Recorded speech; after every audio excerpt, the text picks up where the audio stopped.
Sì, un signora dei bei, anto eta touch seguro Ministério Público hopi, passou a senhora aqui estava a estafar gente na grande escala e também usando o nome do Ministério Público. Então tá ganha é sua vítima não, que estava trado do Ministério Público e é por chega na auto com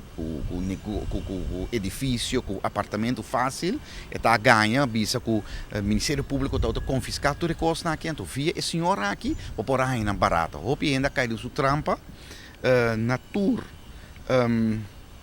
20 casos, 20 pessoas vítimas. Ao dor que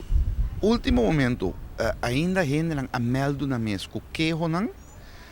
na tour segumi 18, pero ultimamente dois massa bem seca, então na tour na 20 e tour é 20 gente aqui que entregar um caso de dano perjuízo contra a senhora estafador aqui. Então, o Ministério Público a pede e o a otorgar se também para aguantar o caso até 10 de fevereiro para tratar o caso que é completo, que tour é 20 vítimas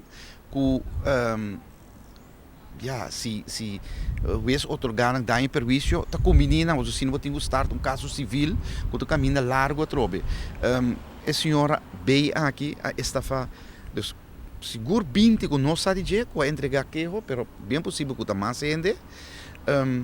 Esta na macho placa diz do ganhamento, lamentavelmente o judico só torta caída em trampa aqui, mas se averiguar se um gente bem bisabo que não está trazendo ou não tem auto paganga pabo ou